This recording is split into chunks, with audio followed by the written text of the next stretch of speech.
Paul Baxendale, the greatest challenge, navigating relationships after military service from warrior to civilian. Welcome to a profound conversation with Paul Baxendale, a sequel guest with a rich background in bodybuilding, personal training, and academia. Paul is an expert in bodybuilding, a former training partner of 6 times Mr Olympia Dorian Yates, personal training, and an esteemed life and physique coach. He holds 3 master's degrees in history, psychology, and literature, and is currently working on his PhD thesis. This 3-part discussion centers around the unique challenges faced by military and service personnel, particularly in relation to their service life, relationships, and the transition to civilian life. After listening to this show and what Paul reveals, you will be able to navigate the complexities of military and service life, improve your relationships, and create positive personal growth. The fact that over 90% of Navy SEAL marriages end in divorce is a statistic that underscores the challenges faced by those in such demanding professions. He highlights the psychological aspects of masculinity, the high divorce rate among military members, and the importance of understanding one's shadow self. This episode provides valuable insights into navigating the complexities of military and service life and personal development after and the relationships that follow. We talked about understanding the shadow self, the transition from warrior to civilian, challenges of transition, decompression techniques, communication in relationships, Paul's personal reflections on marriage and tragedy, emotional awareness, balancing masculine and feminine energies, identity and self-reflection, and creating space for that self-reflection. This show is packed with valuable insights into the psychological aspects of the military and service lives, the challenges of maintaining relationships, and the transition from warrior to civilian. Paul's expertise and personal experiences offer a rich foundation for understanding these issues, making this episode a must listen for everyone. Read the actionable tips in the show notes written below. By implementing those tips that you just read, you can navigate the complexities of military life, improve your relationships, and foster personal growth. You can connect with Paul on his website at paulbaxendale.com and on Instagram, instagram.com Paul Baxendale. Thanks for watching. I'm Damien Porter, former New Zealand Special Forces operator, subject matter expert from hownottoDieGuy.com. And you're listening to my Straight Talk Mind and Muscle podcast, sponsored by State, the ultimate daily formula for optimum hormone health, stress management, energy, and performance. 100% natural and clinically proven ingredients. Provides everything you need to raise your game in a convenient gut-friendly capsule. And my new sponsor, Michael Mason of the Mason Survival Protocol. Links for my former shows are in the show notes below. Thanks for watching. Welcome to the Straight Talk Mind and Muscle podcast. Welcome to my guest, a return guest, Paul Baxendale, all the way from the UK. Thank you for coming back on the show.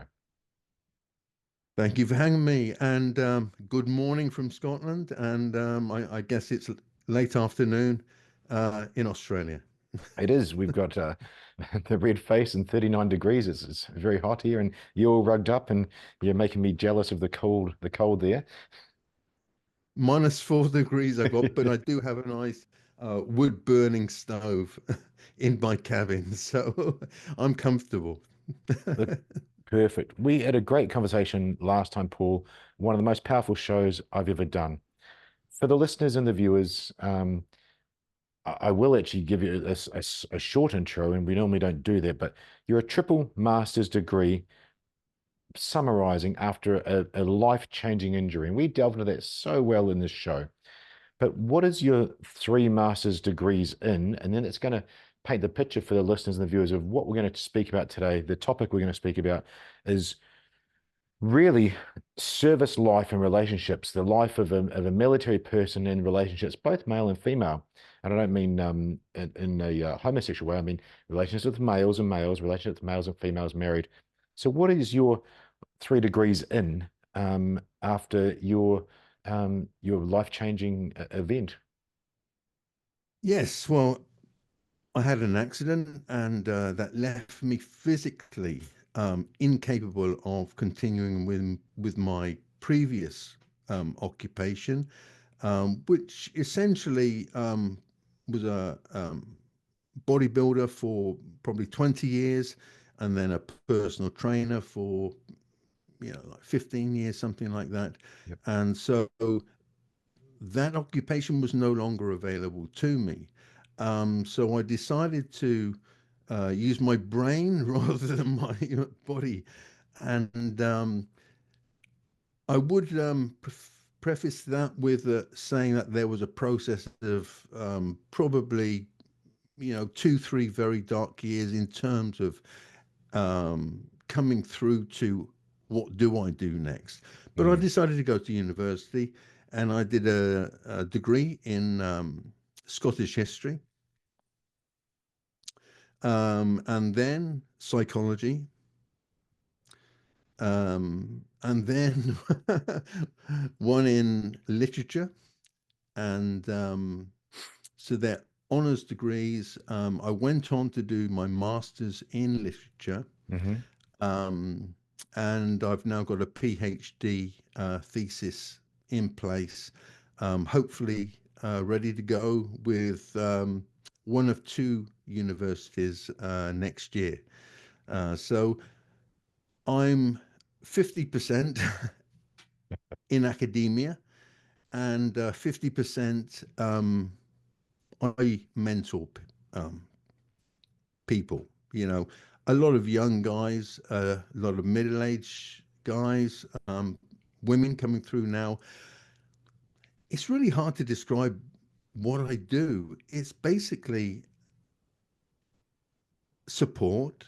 Um, I guess there's an element of maybe a father figure in that. The fact that I've been through a fair amount in life and have made so many mistakes, Yeah. and hopefully I can help people avoid those ones that I've made. But it's going very well, very well. In a sense, sadly, it's sad that there's such a demand um, that people have, especially currently. There's a lot of people struggling in the world with various challenges, and for a lot of people, it's coming to a crisis point, and I guess that's when they kind of search and find me and reach out for me, and it really is an honor and a privilege to support these people because these are amazing people.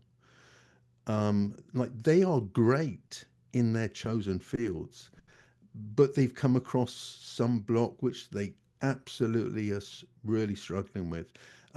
So that's 50% of my time. Brilliant. Mm. You help people, which is great.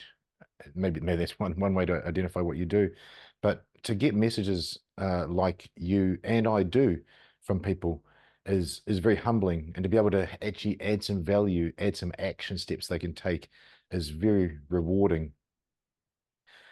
We spoke about putting this show together, some ideas around service life and relationships, but I remember in the messages we had back and forth, you're getting men that are literally at that crisis point, as you said, and the crisis point for a man is literally they don't want to be here the next day unless they can get some help. They need some help. Most men aren't very good at reaching out for that, but when they do, they are asking for it. And that we normally wait till the last safe minute, as we say in the military. So it's super important. When I get a message like that, I literally drop everything. I don't know the person; they're on the other side of the world, but you can drop everything and try and do something to help. But you actually have some professional skills. An honors degree in psychology. You're 20 years in bodybuilding, and for the listeners and the viewers, you're at an elite level. You're the training partner of Dorian Yates at one stage, Mr. Olympia. But it's great that we get to speak to you on your own laurels here about your skill sets and helping others. And one thing that really got my interest when we talked about the idea of this show was you said that over 90% of Navy SEALs marriages end in divorce. That's a big statistic, and it doesn't seem like that should happen. So what? It's a heartbreaking Oh, statistic. yeah, exactly. The man of words. Mm. the divorce rate of A-Lead and SF soldiers, let's call them warriors, um, that makes it hard for us to stay alive, because we're achievers. We're used to success. And when our success isn't on the home front, it can be very debilitating. So what are you seeing out there, Paul? What are people coming to you with those problems? And can we start with that as a jumping off point for this discussion? Yes, I think so. And I think um, I'm going to start with an aspect which may not seem necessarily completely directly relevant to Hmm. what we're talking about, but it absolutely is. And what I'm going to talk about is something that the philosopher Carl Jung described as the shadow self, and especially in men, and especially in what you might call hypermasculine men, especially warriors. Now, some boys, as they grow up, they know exactly what they want to do when they become an adult. There's a fair number of men and women, I suspect, in your trade that knew exactly what they were going to do when they were kind of 4 or 5 years old. They wanted to become warriors, Mm. as simple as that. And so I think what we're talking about is this relationship with their shadow self, which has been identified from such an early age. Now, what do you mean by shadow self? Well, essentially, for a male, that's his darkest, most violent, and I guess what society would term as the most unacceptable form of masculinity. So, 5,000 years ago, that aspect of our personality would have been incredibly useful and needed very often. Mm. You know, whether a neighboring tribe tried to come over and take your land, or um, then men would have had to access this warrior mode, very constantly, and Hmm. so and but Carl Jung, only discovered this, it's kind of in the early, was it, I don't even know when exactly he came up with this concept, but um, the identification of a man's dark side is so helpful um, to you and I when we're trying to unthread the complexities of things like retiring from service, marriage, etc. Because what we're talking about is we're talking about men who have very easy access to their dark side. Mm. And again, look, that dark side is essential in your work. You cannot do your work without pulling from that deepest, darkest, most violent rage, violence. You need that. Yep. Every man needs that, not just in the services.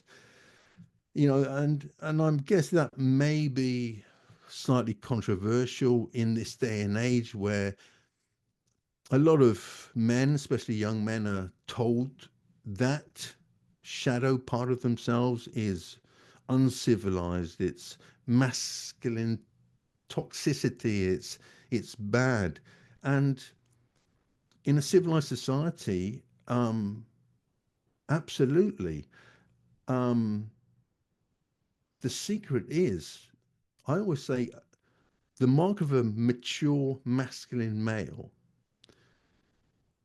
is the one who effectively, in mythological terminology, knows he has a sword, knows when to keep it sheathed, and knows when to draw it. And I think that's what we're referring to here. We've got a lot of young men, a lot of middle-aged men who recognize this darkness within them. They don't understand what it's for, what utility it has. You guys do. Like, Mm. you recognize that utility. But then when you come back into society, ooh, it's all of a sudden it's like, oh, that's toxic. Like, we don't want any of that. But it's like, that's part of us. Mm. It's part of us. And without it, I would say we become pretty much useless to society, because there are times where we do need to access it, whether it's an intruder in your home, whether it's a threat to your family. You want to be able to access that shadow self pretty easily and pretty damn quickly. So it has its utility, but it has to be controlled. And that's the mark of a mature male in my kind of perspective. Yep, Um, I agree. and and I think so. What we're seeing is, and I think this is kind of coming towards the issues which we're starting to see in retiring from services, um, is how do you move from this warrior mindset where you're accessing your shadow self almost constantly? It's demanded of you. And then you're going into this different world where it's seen as toxic. And so people are saying, am I toxic? Like, is it me? Am I bad? Um, do I change? How do I change? What is my role now? And I'm just wondering if there's a relationship there also with marriage. Mm. Um, I can see where you're going there, and I've formed a couple of queries around that already. okay, I don't know if you want to start there, but I'm just wondering whether the people who have got used and needed to and have been demanded of access to this darkness, when they're coming home, are they able to fully control it in terms of shutting it down, closing it off, becoming the light side of themselves, so that they're putting the darkness away in the cupboard for until it's needed, and then the lightness is being able to come out and come forward. And that skill takes practice, and you also, it needs awareness. So it's Yep. like when you're coming home, it's like you consciously have to aware, look, I'm moving into a completely different environment here where my role is different, and my partner's needs are completely different from the needs of my service. Mm. So I'm going to have to learn which behaviors and how to behave. And in terms of, I think this is a key one, communication. Mm-hmm. Okay. So the communication that you have in the force, in the service, and the communication that you have with an intimate partner, that's complete, so different. Very, Um, very. so different. And um, I can talk from the position of making many mistakes in relationships in my life. Just for context, though, I will say I've been with my wife now for over 30 years. So there's been a process of making lots of mistakes and learning. And marriage is that. It's learning, and it's highs and lows, and it's I think it's the commitment of saying to each other, look, I'm going to mess up. You're probably going to mess up too. But no matter what happens, we're in this together for life. And what I certainly didn't do at the start of my relationship was make communication a priority with my wife. Um, I was, I'm sure you can recognize this, I was so busy with work. I was so busy with goals. I was so busy with becoming the best at a particular endeavor Mm. that I assumed as long as there were no kind of big rows going on at home, everything was fine and happy. Yeah. But what was happening was um, there was so little communication on a level of you sit down with your wife and I actually say this to people, and I find it they find it really useful. It doesn't matter how busy you are in life. Um, and this really surprised me. If you take 60 minutes at least, but 60 minutes minimum a week, where you sit down with your partner, no TV, no radio, nothing. You and your partner looking at each other, talking about your week. Maybe things to do with the house, bills, but also in terms of how have you been? Like, how was your week? How's things going? Do you need any help? Whatever. But an an eye to eye, intimate conversation with your partner for at least 60 minutes, just once a week. Men will be amazed at how much they can work 70, 80, 90 hours a week, and for their partners to still be happy, intimate, and connected Mm. as long as you can give them that 60 minutes of intimacy. It's absolutely critical to the um, continuation of a successful relationship, I think. Look, obviously, ideally, we'd love to be able to do that more. And life has seasons, and your seasons change. When you're younger, yeah, you have to put in those hours because you want to achieve and attain and these things. As I'm getting older, those demands are less. And I get to choose, luckily. I'm very fortunate. I get to choose how much I put in here, how much I put in there. And um, and I've also, been reminded so many times that, yeah, I have this time now I can spend with my wife. Hmm. And we do have those conversations. Um, I mean, we have those like every other day now, and it's like I actually enjoy them. When you're young, it's like that thought might be like, oh my goodness, it's like, what?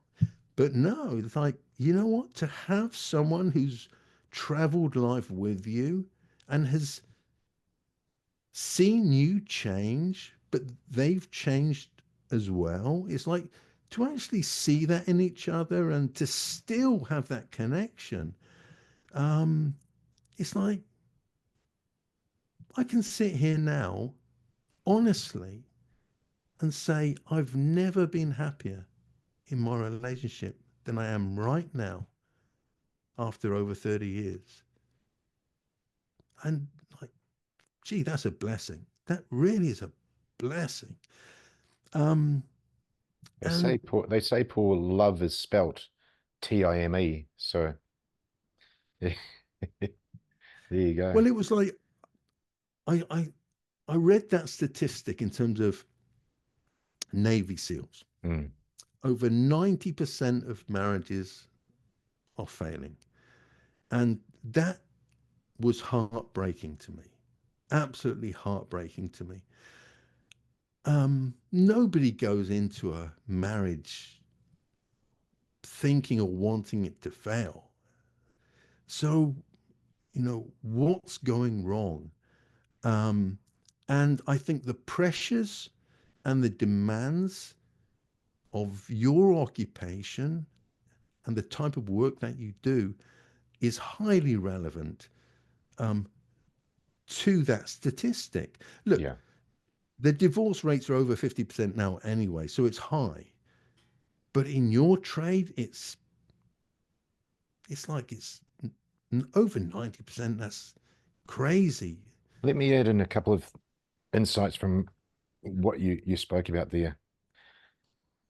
Special forces guys, warriors, whatever terms you want to use, they're a bit different. They can be self-reflective, but it really does come mission, unit, country, and family in that order. And they are not that many people compared to the regular service military. The regular service military and special forces, they both have transition when they leave the military. That you led with that, which was, I was wondering how you put it together, but it makes sense now. Transition when you come out of the military is confusing. I'm paraphrasing the things you stated because it's confusing because you don't have that shadow self that you spoke about. That's not able to be accessed. So when Jason Fox from the SBS over in the UK, when he leaves through a medical discharge through this UK Special Forces and goes to an office, he ends up trying to go and put a noose around his neck off a cliff on the coast because his brain was very, very confused. Now those are in his words in his books. Confusing. And confusion is uncomfortable. Now, you talked about transition. You didn't use that word, but there's also a transition to go home each day. You started saying 5,000 years ago that shadow self would have to be accessed. You didn't have the police to call. You didn't have the military to call. You had to do it yourself. And it wasn't a job. But these guys and girls are doing it as a job. And then as a 9 to 5 job, or technically in the military, it's a 7:30 to 4, 7:30 in the morning to 4 in the afternoon job. And then you have to transition to go home to your, in this case, you said wife, because we're talking about marriage and relationships. That could be confusing for the regular soldier. I don't actually think the Special Forces soldier could probably give enough time, i.e. love, to that marriage to sustain it, and that's proven out by the statistics. But you gave an action step, so that's great, which is what us males do. But I actually feel for the regular soldier much more because they are not as educated. They haven't been selected to have that self-drive, determination, discipline, and so on, and they will be super confused going, air quotes, home each day. We'll touch on transitioning out of the military for retirement or whatever. Again, Jason Fox's role was medical retirement, medically discharged for a psychological issue or mental health issue. But it's tough. So I never thought transition could be every day. Police officers, there's a great American guy, he talks about this stuff. He says, drive home and sit outside your house for 10 minutes. Don't bring that work home with you. I was a police officer here, and I realized you just treat your spouse and the children the same way you treat crims. So decompressing and transitioning from that police head space could be useful. Same for the soldier space. you see about communication. We communicate with each other completely differently than we communicate with wives and relationships, and we need to. So those are my couple of insights there of why we would find it confusing, and therefore that is uncomfortable, and uncomfortableness in our brain causes issues. So that's what I've seen from what you said. Are you seeing that? Are you seeing that confusion and people just literally asking you, how can I, what can I? They're asking for solutions. Yes. And you bringing up the point about the regular serviceman daily having to do this Mm, transition. Um, I've seen that in pretty much every occupation. wow, So I don't think it's unique um, to service people.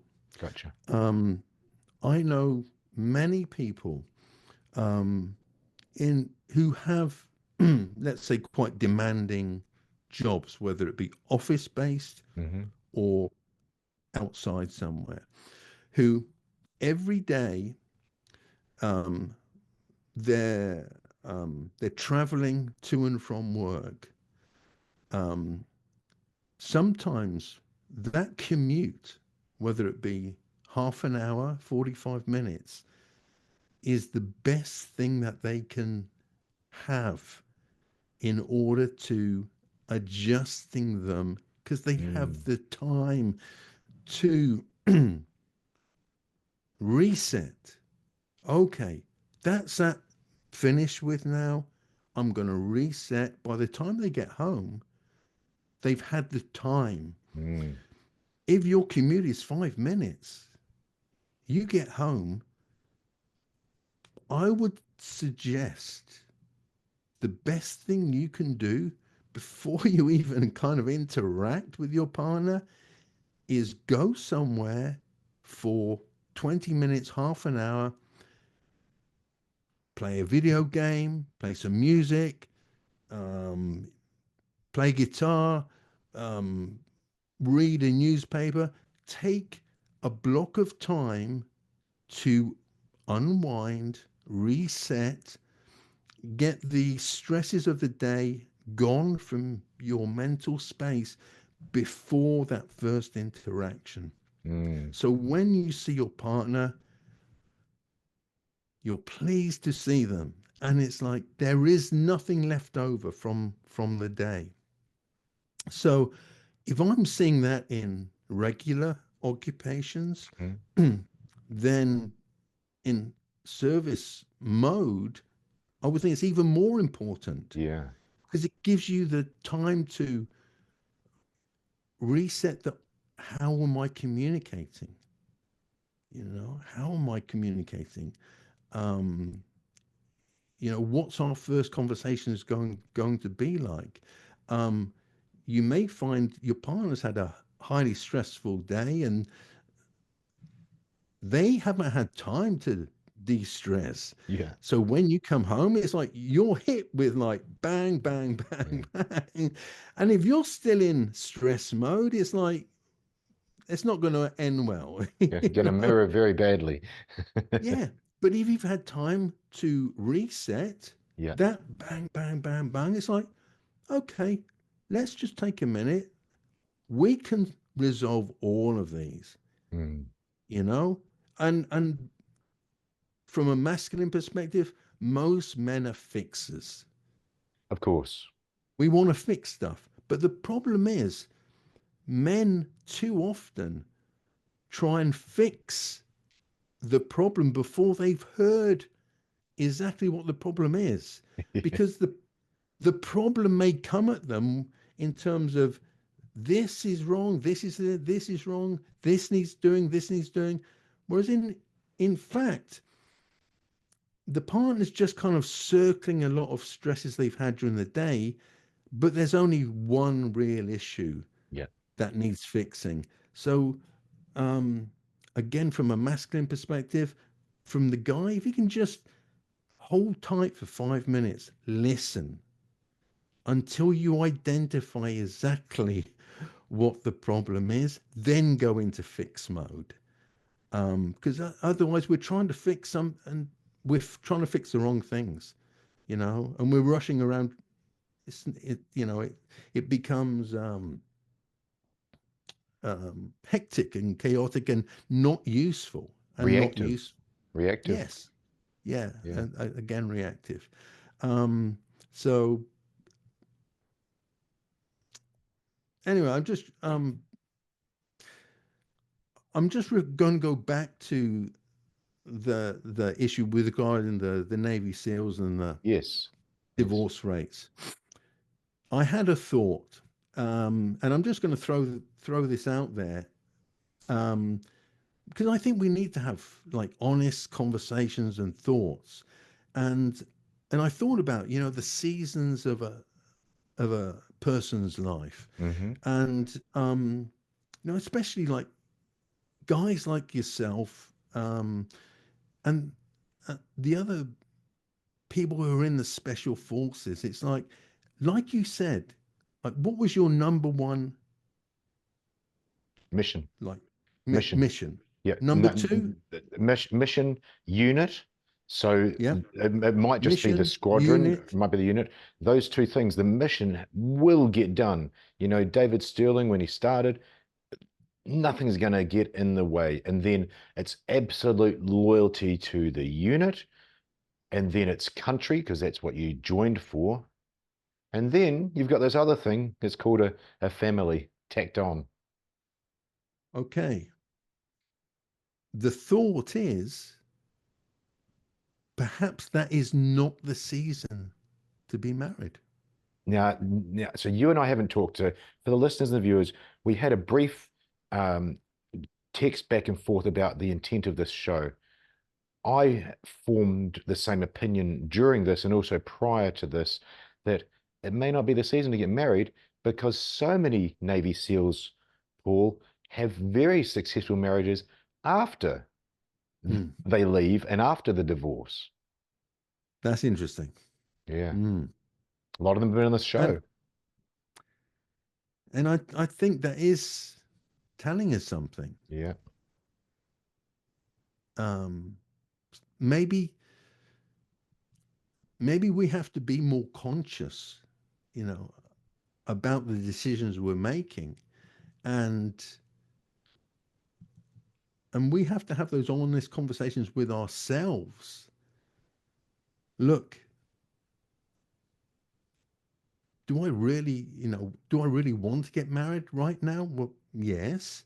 Mm. Is it the best decision for me to make in this season of my life?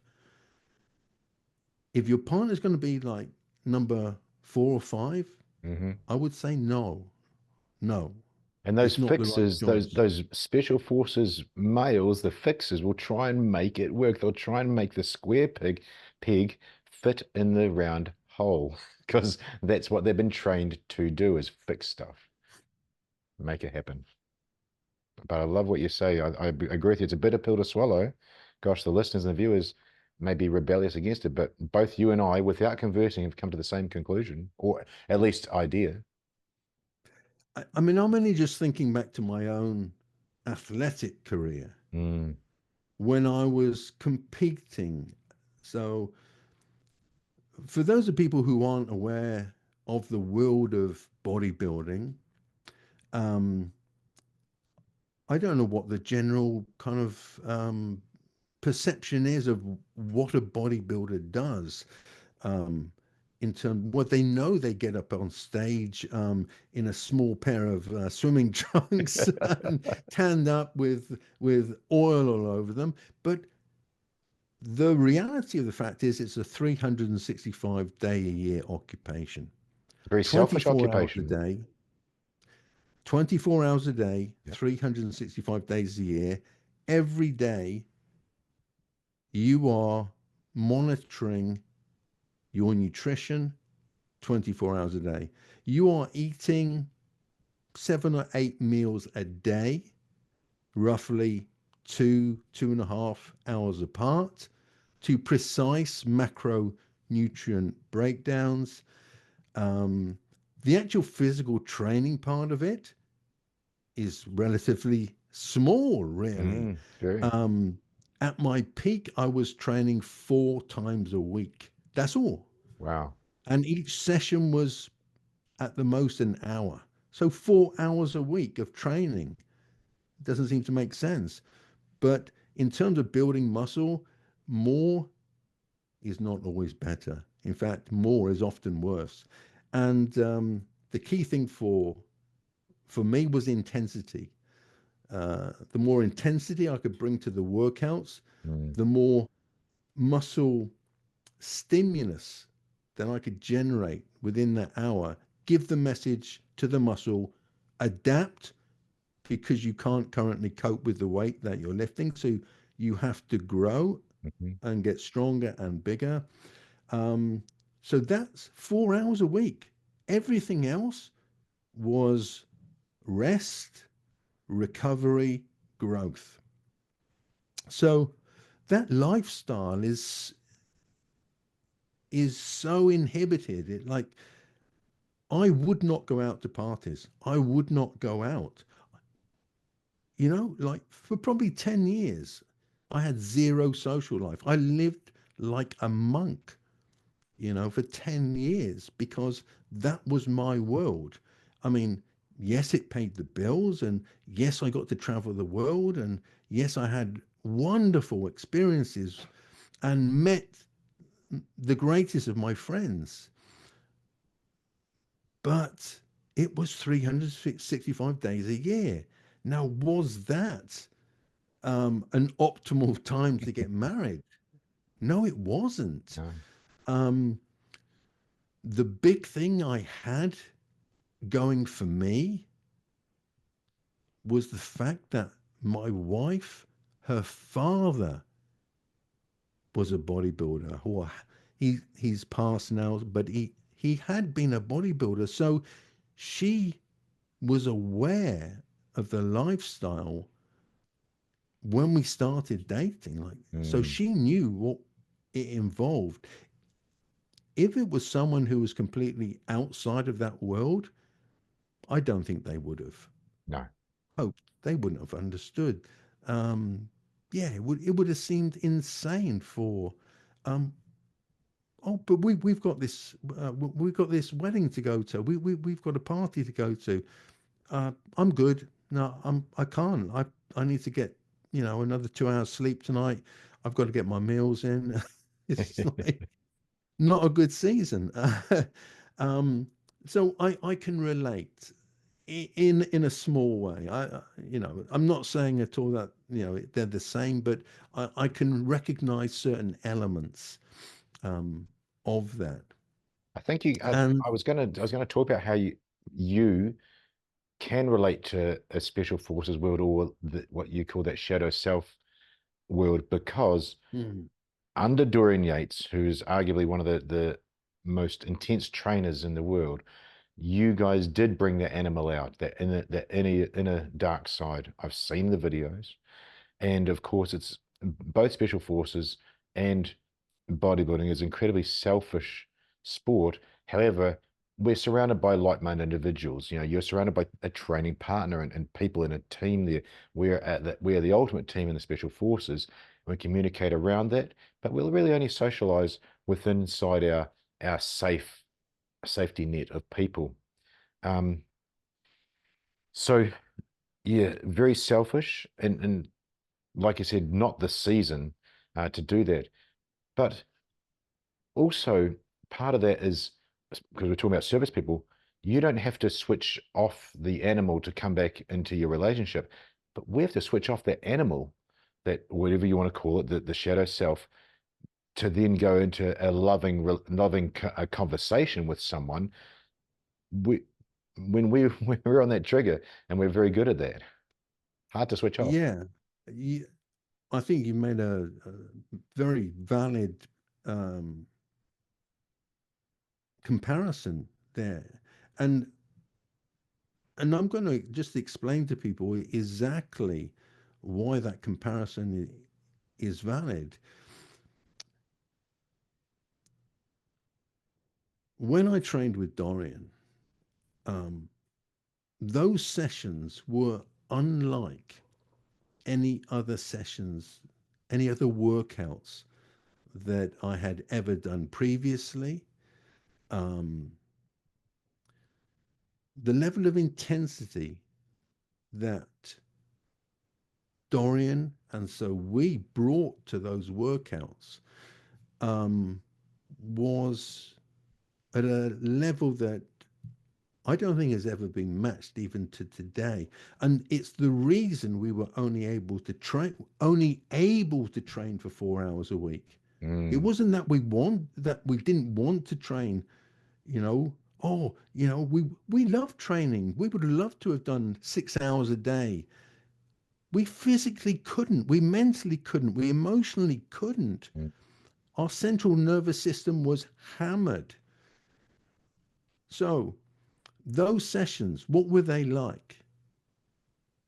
That they were exactly like, I mean, again, I'm going to use kind of mythological terminology. The gym was underground.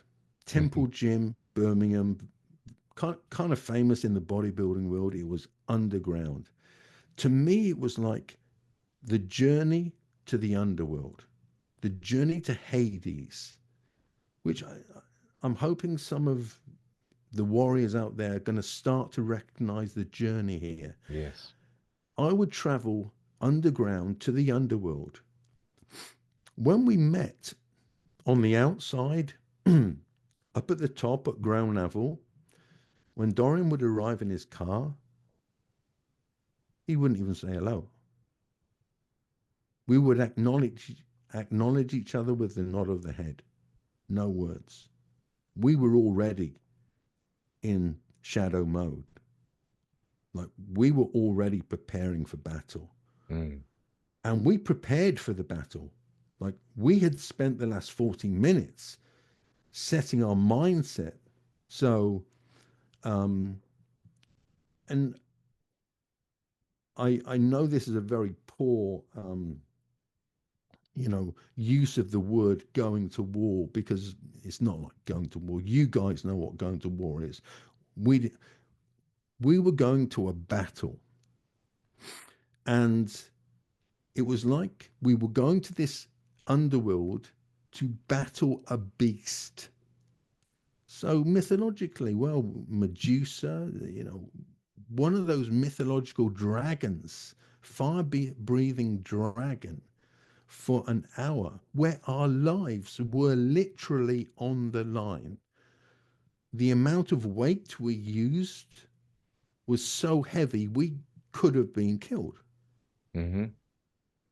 if we took a wrong stance, a wrong form. It would have torn us apart. We could have easily been killed. That level of intensity and danger.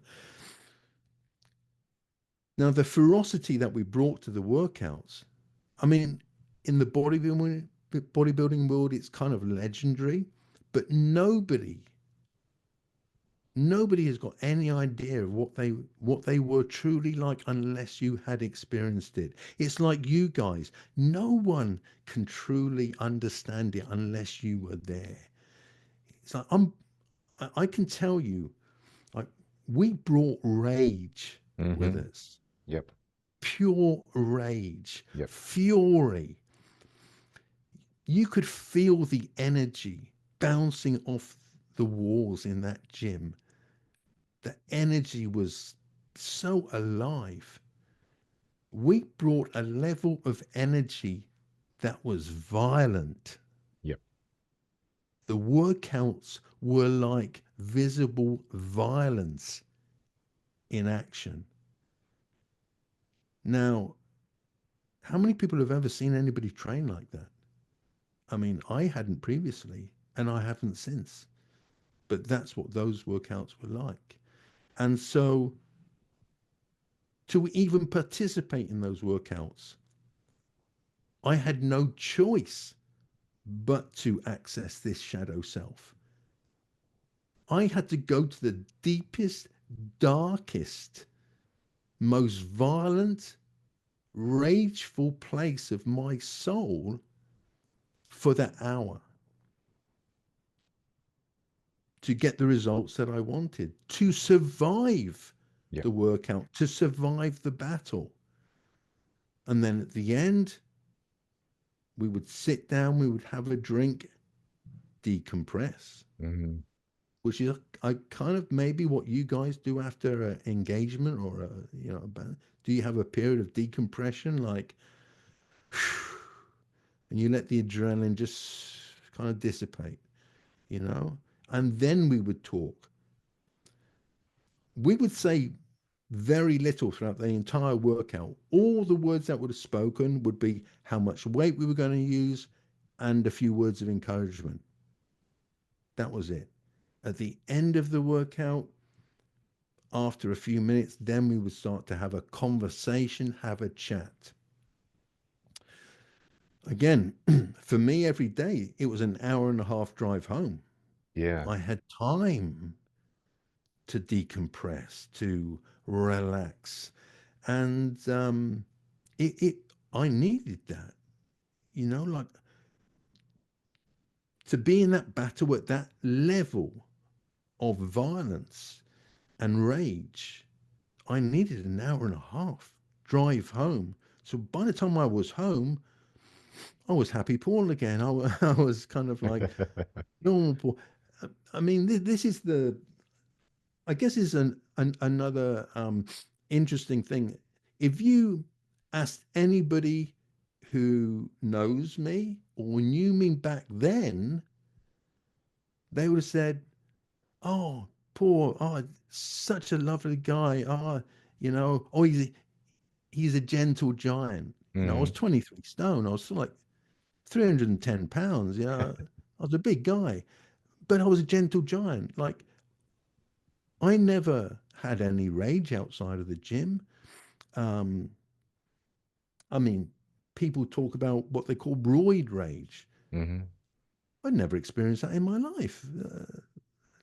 Like, what do you mean? What are you talking about? And it's like, um, so I had no rage at all, except from in this one place, Yeah. in this gym. Um, but in accessing that shadow self, looking back, it was so important to me to learn about that side of me. Yeah. I had to I had to recognize it.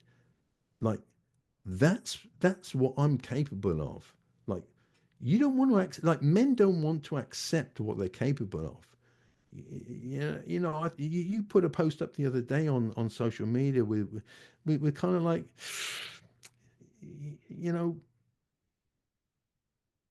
men, you have to understand your capacity for violence. Yeah. You have to understand your capacity for rage Yeah. and destruction. I think that is the Perhaps Jordan even Peterson one. perhaps even death. Yeah. Perhaps even death. Because it's there. And if you don't recognize it, or if you pretend it's not there, you're not being a good man. You're not being a civil, you're being a weak man. We need to recognize that darkness. Because in times of ultimate stress and threat, we all need to access that darkness. And we better access that darkness. And females as well. When that when that, Yes. when that lioness is needed to protect her child, which is when if we're just going to look at the family unit, which unfortunately, as you stated, 50% divorce rate is breaking down. In that family unit, it should be the male being there, but of course he's not going to be there all the time. But the female has to access that dark place. I watched an interview of over 100 people. Essentially, would you be willing to kill for your child? The context was if someone was harming your child, many of these females said no. And it disgusted me because your job is to protect your child and help them grow. You said the dark place. That's why I gave the comparison between bodybuilding and what you did and what military or special forces guys go through. We have to access that to get into the special forces. We have to get to that dark place and then step up out of it and put your body through it. So we know what our bodies can do. Again, I just don't know if you can switch that off so well, because we're doing it as a job. That's not the way it was in battle. I want to give some examples here. Damian Lewis, a very prestigious Special Forces author, he's there's a movie out called The Ministry of Ungentlemanly Warfare. Fun movie. I think Guy Yeah, Ritchie, great director, yeah, I've seen it. made Yeah, it. It's actually a conglomeration of about 15 hours of a book. It's a phenomenal book. But this is talking about World War II commandos. Um, and that's what they had to go to that dark place during war for 2, 3, 4 years. They aren't going out and getting married during that time. Now you're asking, Paul, not mm, you, but society's asking that same warrior mentality to do 8 till 4:30 or 7:30 to 4, whatever it is, to do it as a job. I don't know if you can then go home and have a civilized life. I don't know if it's a season. Again, that comparison of the seasons is a great example or idea. I just don't know if you can do that successfully. And 90% divorce rate in Navy SEALs, I think, shows you can't. But we're about solutions. You gave a great solution, 60 minutes per week, chatting with your wife. You gave a decompression time after you finished your day. Solutions, because you're a mentor. These guys are coming to you asking for solutions. What do you see as some of those solutions to the problem we've identified? Hi, thanks for watching. I'm Damien Porter, former New Zealand Special Forces operator and former Australian police officer, and your podcast host.